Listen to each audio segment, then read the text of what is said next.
নাস্তিক্যবাদ আবারও একই স্লোগান দিয়েছে।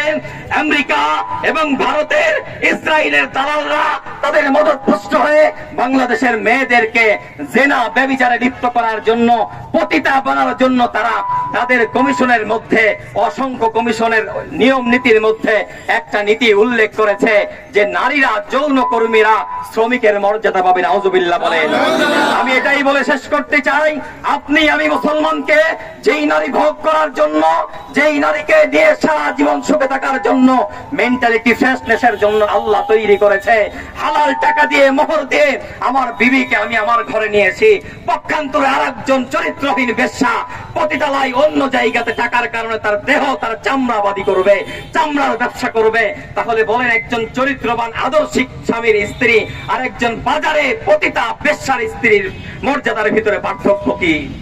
এই বর্তমান কথিত নারী কমিশন সংস্কার বিষয়কের সদস্যরা এরা প্রকাশ্য নাস্তিক, প্রকাশ্য কুলাঙ্গার, ইসলামের শরিয়া বিধান কায়েম করে জ্বালিয়ে দেওয়া দরকার।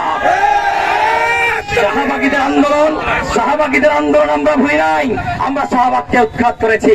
শেষ কথা বলতে চাই, নারী বিষয়ক সংস্কার কমিশন যদি, এই কমিশন যদি বাতিল না করে, শাপলা চত্বরের মতো, ৭১-এর মতো, ৫২-র মতো, বিগত ২৪-এ উত্থানের মতো আবার আমার মুসলমান মাঠে নামবে ইনশাআল্লাহ।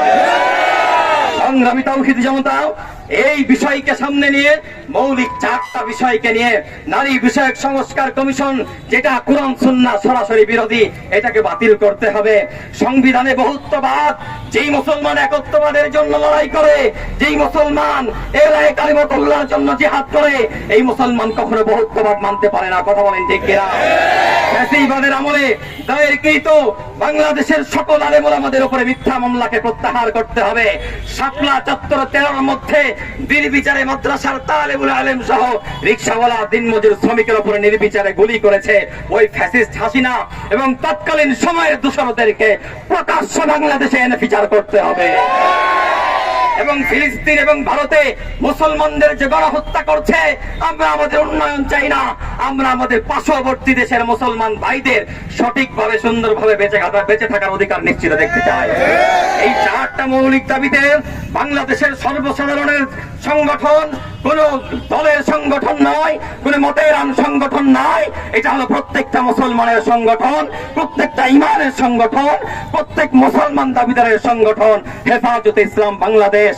এক কথাই হলো, বাংলাদেশ ইসলামকে হেফাজত করবে ইনশাআল্লাহ। এই নামের ধারাবাহিকতায় হেফাজতে ইসলামের মুরব্বীরা আজকে নাই, কিন্তু বাংলাদেশের প্রত্যেকটা গঞ্জে গ্রামে এরকম অসংখ্য হেফাজত কর্মী তৈরি হয়েছে। যখন ইসলামের উপর আঘাত আসবে, তখনই হেফাজত কর্মীরা ইসলামকে হেফাজত করার জন্য ঝাঁপিয়ে পড়বে ইনশাআল্লাহ। হেফাজত আগামীকালকে শহরার যে উদ্যানে এই ৪টা মৌলিক দাবিকে সামনে রেখে এক ঐতিহাসিক মহাসমাবেশের ডাক দিয়েছে।